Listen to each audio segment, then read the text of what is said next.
การพัฒนายี่ห้อของผลิตภัณฑ์ของบรรดาเมืองที่สร้างสรรค์อยู่สาธารณรัฐสังคมนิยมเวียดนามการที่นครหลวงฮานอยฮอยอันดาลัดและนครโฮจิมินห์ของสาธารณรัฐสังคมนิยมเวียดนามได้รับการขึ้นทะเบียนเข้าในเครือข่ายของเมืองที่สร้างสรรค์ขององค์การยูเนสโกซึ่งบ่เพียงแต่เป็นการยอมรับด้านอัตลักษณ์วัฒนธรรมและความสามารถด้านความคิดสร้างสรรค์เท่านั้นหากยังเป็นการเปิดทางใหม่ให้แก่การพัฒนาในยุคเศรษฐกิจความรู้ตื่มอีกนับจากการออกแบบหัตถกรรมและศิลปะพื้นเมืองดนตรีถึงรูปเงาก็กำลังกลายเป็นแรงขับเคลื่อนด้านเศรษฐกิจช่วยกำหนดรูปแบบอุตสาหกรรมวัฒนธรรมสมัยใหม่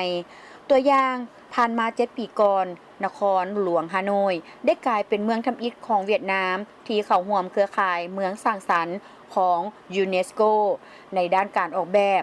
มรดกดังกล่าวกำลังเปลี่ยนรูปเป็นพื้นที่ศิลปะสมัยใหม่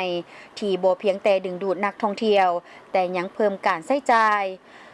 ฮานอยยังจัดงานเทศกาลสังสรรค์ประจำปีและสร้างเครือข่ายพื้นที่สร้างสรรค์82แห่งระบบนิเวศสร้างสรรค์เริ่มก่อตัวขึ้นโดยซุ้มสนเป็นศูนย์กลาง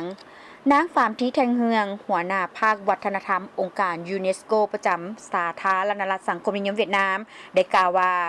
นครฮานอยมีทุนทางด้านวัฒนธรรมของตนเองโดยบ่จำเป็นต้องกู้ยืมปีกายนครโฮจิมินห์ได้กลายเป็นเมืองสร้างสรรค์ด้านรูปเงาแห่งทำอิฐของอาซีตะเวนออกเฉียงใต้การเคลื่อนไหวต่างๆกำลังได้รับการผลักดันเพื่อให้ก้าวข้ามรายรับ$500 ล้านสหรัฐต่อปีจากอุตสาหกรรมรูปเงาท่านดั้งเจินเกืองผู้อำนวยการรูปเงากระทรวงวัฒนธรรมกีฬาและการท่องเที่ยวได้กล่าวว่าเทศกาลรูปเงานานาชาติโฮจิมินห์จะกลับมาจัดอีกครั้งและส่วนรูปเงากำลังจะได้รับการสร้างขึ้นนครไฮฟองได้กำหนดเป้าหมายเป็นเมืองสร้างสรรค์ด้านดนตรีจุดหมายสำคัญแมนโรงละครฮาวเฟืองที่ทันสมัยได้เปิดให้บริการแต่ถึงอย่างใดก็ตามการสร้างยี่ห้อเมืองยังเป็นความท้าทายหลายต่อกับนครนี้ห้องศาสตราจารย์ดร.ดังที่เฟียงแองมหาวิทยาลัยแห่งชาติฮานอยได้เห็นฮู้ว่าบรรดาเทศกาลขนาดใหญ่ยังบ่เลือกเอาไฮฟองเป็นจุดหมายฉะนั้นถ้าอยากมีการเปลี่ยนแปลงต้องมีการลงทุนที่เท่าเทียมกัน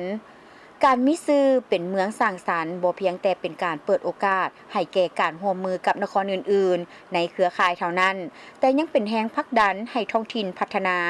เมื่อความสร้างสรรค์บ่ได้จำกัดอยู่แต่กับนักศิลปินหรือสร้างสีมือดีแต่มันกำลังกลายเป็นอุตสาหกรรมเศรษฐกิจที่มีสมรรถภาพสูงตื่มอีก